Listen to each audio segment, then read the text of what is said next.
la santé mentale des femmes, pourquoi pas? Oui, parce que le travail, oui, ça fait partie de notre santé mentale et de notre bien-être. Et pour ça, je vais vous demander d'accueillir avec le jingle, Michael, s'il te plaît, les invités pour le programme Elle à Elle.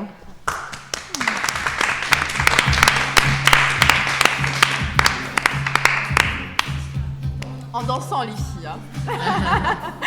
C'est... Ouais.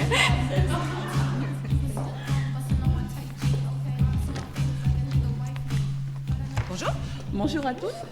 Bonjour, on accueille Corinne Patuel et Maxette Aboud-Castelnau, voilà, qui ont accepté justement cette invitation pour venir nous parler du programme Elle à Elle. J'en dis pas plus. Et je te donne la main, Corinne, pour nous dire de quoi il s'agit, qu'est-ce que c'est pour qui et c'est pourquoi. Alors, merci de nous accueillir. Alors, Elle à Elle, c'est avant tout une formidable aventure humaine. Au départ, ça part d'Emmanuelle Rallet, qui est présidente à l'époque de Femmes Chefs d'entreprise et qui souhaite faire quelque chose pour les femmes qui se lancent dans l'aventure entrepreneuriale. Et elle s'entoure, elle va voir la ville, donc Marie Corneille, qu'on a vu tout à l'heure sur les écrans, donc qui est venue effectivement la ville de Mulhouse.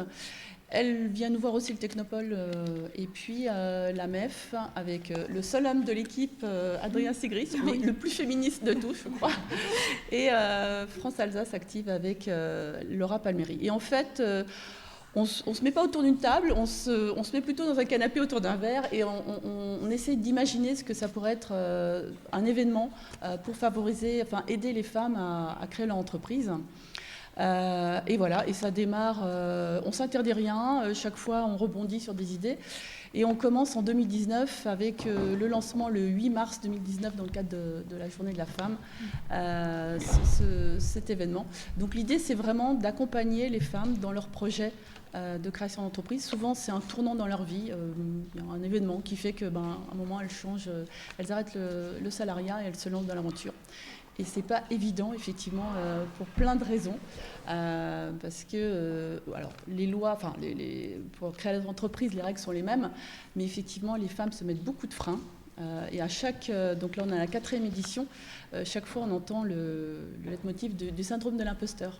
Non, elles ont toutes... voilà, et toutes, à chaque fois... est-ce que je suis légitime Voilà, est-ce que je suis légitime? Mais oui, madame, vous êtes légitime. Donc, vous avez toutes les compétences, parfois même plus que les hommes. Mais vous n'osez pas. Donc ça, c'est vraiment le poids de l'éducation. Et aujourd'hui, Elle, c'est vraiment aider les femmes, de leur donner un temps de maturation, de s'approprier leur projet. Et en fait, la première édition, on s'est aperçu que cette appropriation avait duré 9 mois, comme par hasard. Et donc, voilà, ce programme se déroule sur 9 mois. Alors, il s'est vraiment, au fur et à mesure, avec l'aide des femmes aussi qui ont participé à ces ateliers, on l'a enrichi. Et aujourd'hui, c'est un programme avec... aujourd'hui, on a 14 ateliers. Donc rien qu'avec des bénévoles. Là où je remercie beaucoup tous les bénévoles, donc les structures privées. Donc ce sont des entreprises qui viennent donner de leur temps pour apporter les compétences à ces femmes.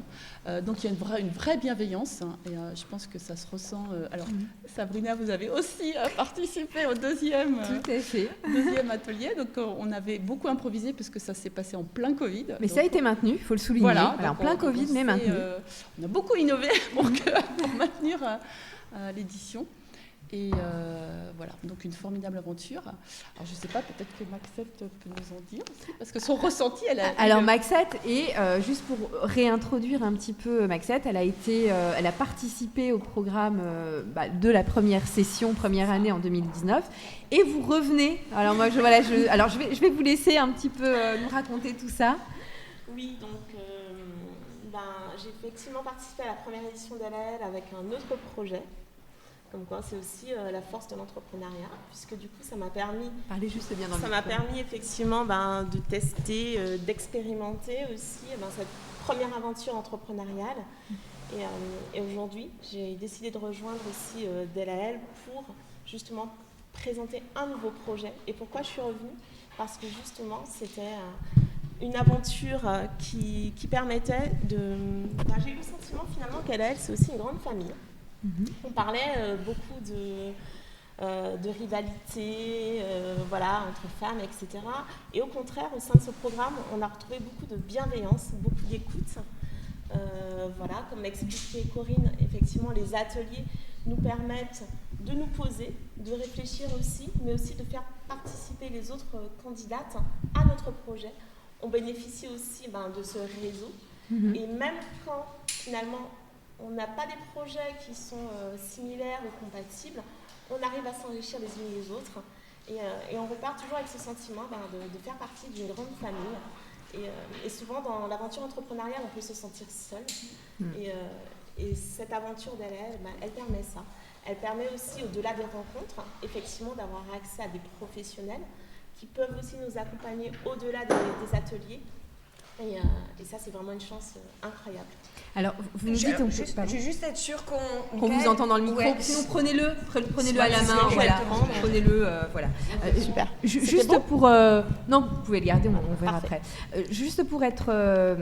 par curiosité, c'est quoi votre nouveau projet? Là, justement, vous réinvestissez la session, donc j'imagine que ça vous a plu, ça vous donne de la force en plus, c'est bien ce que je comprends. Oui, mais c'est quoi ce nouveau projet? Complètement, et c'est vrai que quand je suis revenue, j'ai dit aussi à Corinne, c'est aussi cette force du réseau, mais c'est aussi l'énergie qui se dégage de cette aventure d'LAL et l'expertise qu'on peut rencontrer aussi. Voilà. Alors mon nouveau projet, moi après plusieurs années dans le secteur des médias, de la communication, du marketing, j'ai aussi exercé des postes à responsabilité. J'ai pris la décision d'exercer un métier qui met l'humain au cœur du processus. L'humain, parce que pour moi, l'humain, c'est un facteur clé positif pour lui-même et pour l'environnement. Et j'ai passionnée par le développement personnel, passionnée par les neurosciences, passionnée par l'intelligence émotionnelle et sociale. J'ai pris la décision de me former pour devenir coach professionnel. Et les études, souvent dans les neurosciences, les études sur tout ce qui concerne la psychologie positive nous montrent que le bien-être, en fait, favorise la réussite. C'est pas la réussite qui favorise le bien-être, mais souvent, et madame en est la preuve, et c'est pour ça que votre témoignage il a beaucoup résonné en moi, puisque c'est le bien-être, et le bien-être, je l'entends, être bien avec soi, qui favorise la réussite, qui favorise l'ouverture, la solidarité, l'engagement aussi. Les personnes heureuses, optimistes, sont celles qui s'engagent pour des causes le plus souvent, et c'est indépendant des ressources financières. Encore merci beaucoup d'être là pour illustrer ce propos. Mais ça ne veut pas dire qu'on ne peut pas gagner nos vies aussi. Hein. Exactement. Don de soi, je pense qu'on a assez donné. Ça, c'est mon point de vue. Donc maintenant, on a le droit d'être rémunéré. Exactement.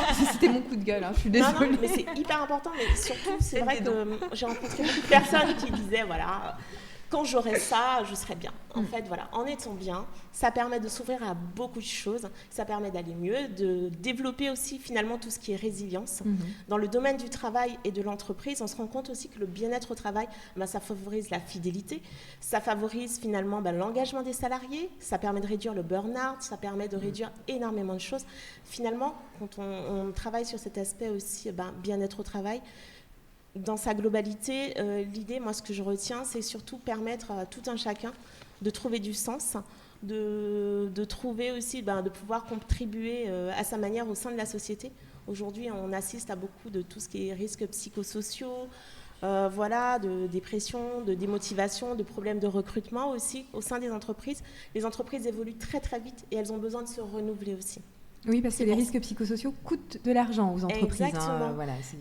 Moi, j'ai pris la décision de créer Empowerful dans cette optique, dans l'idée, en me basant vraiment sur tout cet aspect aussi, pour pouvoir permettre, accompagner les entreprises aussi dans leur transformation organisationnelle, mais aussi accompagner les transformations individuelles de chacun pour permettre aux entreprises de créer aussi des lieux, un univers où le sens, la coopération, où l'écoute ne sont pas finalement que des mots en l'air, mais sont vraiment concrets. L'idée avec tout ça, c'est développer le bien-être au travail, de développer aussi, allier aussi le bien-être, mais la performance aussi finalement des individus. Bien-être et performance ne sont pas incompatibles, avec pour objectif finalement que de permettre qu'un collaborateur, il arrive, qu'il a envie d'aller travailler, qu'il fasse son travail en toute sérénité et qu'il rentre chez lui avec la satisfaction du travail bien fait. Voilà, avec le respect, avec la valorisation dont il mérite. Et aujourd'hui, c'est vrai que manager de manière agile, design thinking, ça ne suffit plus. Moi, j'accompagne les entreprises aussi à mettre en place ce que j'appelle le care management. Et le care management, c'est quoi ? C'est prendre soin de soi dans le milieu professionnel pour pouvoir prendre soin aussi de ses collaborateurs. Et en prenant soin de ses collaborateurs, ça permet aussi de développer énormément de choses, beaucoup de potentiel, et de faire que chacun ait trouve sa envie place. de C'est travailler dans remettre de bonnes l'humain au conditions. centre. Ouais. Est-ce que ça fait réagir? Est-ce que ça fait écho? Je pense que Virginia, ça doit te parler. Être bien avec soi-même. Ah bah oui, bien et sûr, bien sûr. l'entrepreneuriat. Mais surtout que, oui, tu parlais de neurosciences aussi. J'en suis une grande amatrice, non pas experte, puisque Bien dans le micro. mon expertise va s'arrêter à l'achat du bimensuel Cerveau et Psycho. mais voilà, je mets énormément en relation le mental et le corps. Et en fait, on donne beaucoup de cours différents ici, dont des cours de souplesse. Et dans les cours de souplesse, on va complètement travailler sur le mental, ou même dans le yoga en fait. Le yoga aérien, on propose des cours de yoga aérien ici.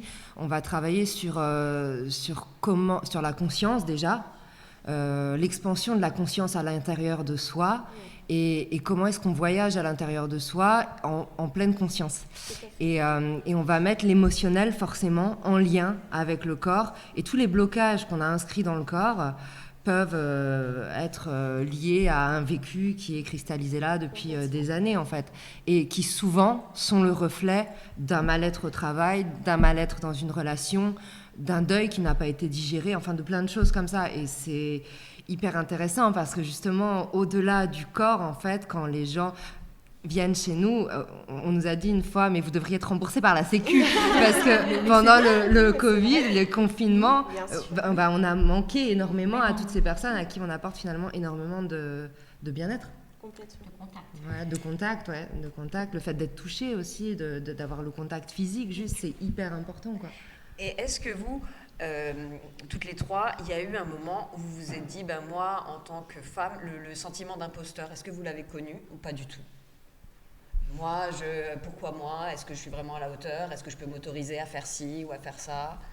Est-ce que c'est un sentiment qui vous est familier? Moi, perso, oui. Je passe ma vie... Moi, je passe ma vie à me former, justement. Voilà. Et à un moment donné, on me dit, oui, mais à un moment, il faut que tu t'arrêtes. C'est big up un peu à mes sœurs aussi. Mais oui, c'est pour compenser ce syndrome. Est-ce qu'on est légitime, Est-ce que c'est pas inhérent à l'être humain, tout simplement?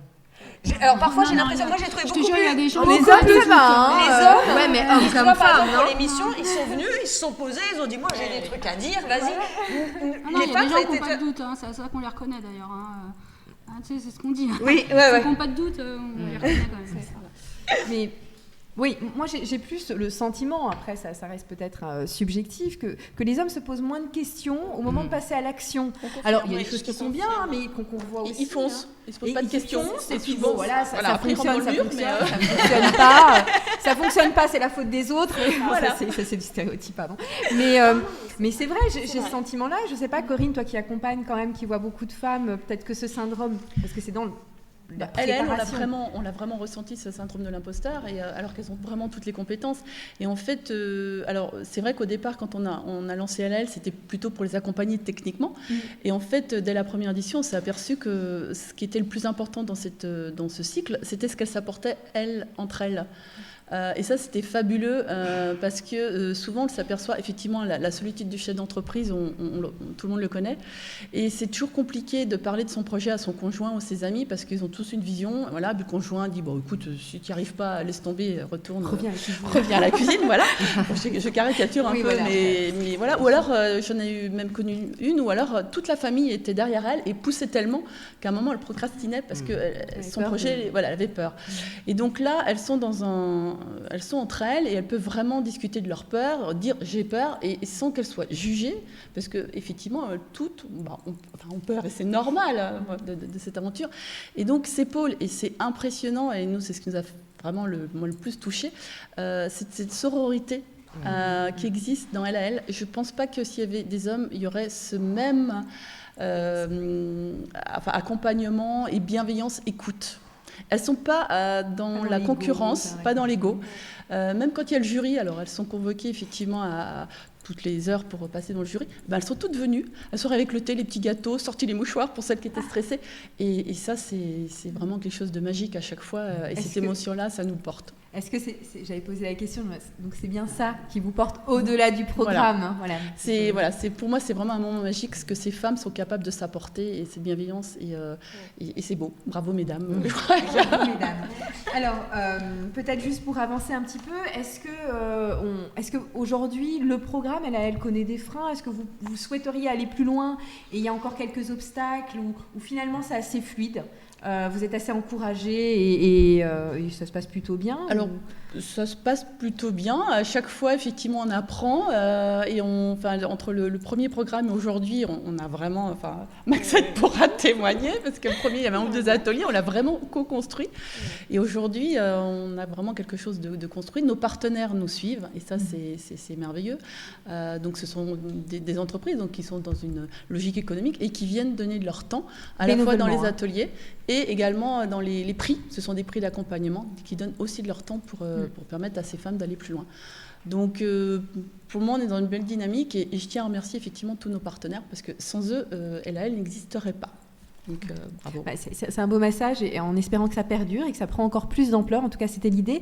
Est-ce qu'on a des dates à sauver? Alors, donc là, effectivement, on a démarré le 4e opus. Je vous invite à retenir la date du 22 juin à 18h à la CIM où il y aura la remise des prix. Donc là, vous aurez effectivement les femmes qui seront mises à l'honneur. Et puis également, on essaie toujours d'avoir un temps sur la place de la femme. Donc là, on a une belle surprise et je vous en dis pas plus parce que sinon, mais en tout cas, je vous invite à venir. Et surtout, donc on a inventé aussi ça pendant le Covid puisqu'il n'y avait pas possibilité de se réunir et de créer un événement. Donc on a créé le prix du public.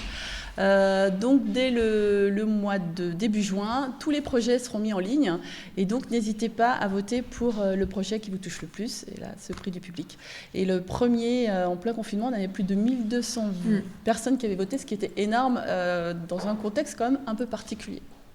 Ok, très bien. Et du coup, la prochaine session, comment ça se passe? Donc ça commencera, on lancera la session en septembre 2023. Voilà. Donc, sur les réseaux sociaux, n'hésitez pas à nous suivre sur DLAL, Facebook, et ou sur le site internet, vous aurez toutes les dates. Mais donc, effectivement, c'est démarre septembre-octobre 2023. Et on a pris la clôture. Okay. Voilà. Moi, je voulais juste faire un petit merci et un petit coucou à Marie Corneille, qui est adjointe au maire à Mulhouse, particulièrement sur les questions d'égalité, et qui, je crois, a beaucoup porté. Merci à la ville de Mulhouse, effectivement, qui, au niveau de la première édition, mais encore aujourd'hui, nous soutiennent dans LAL. Alors, elle aurait bien aimé être avec nous. Malheureusement, elle s'est blessée, mais on la retrouve dans les petites vidéos, les tops, les flops. Voilà. Ok. En tout cas, on vous remercie. On vous souhaite une belle continuation et de belles augures pour vos projets, votre dernier projet. Et voilà, parce que remettre au centre l'humain, c'est juste un peu le débat. J'étais quand même pas tout à fait. Quand oui,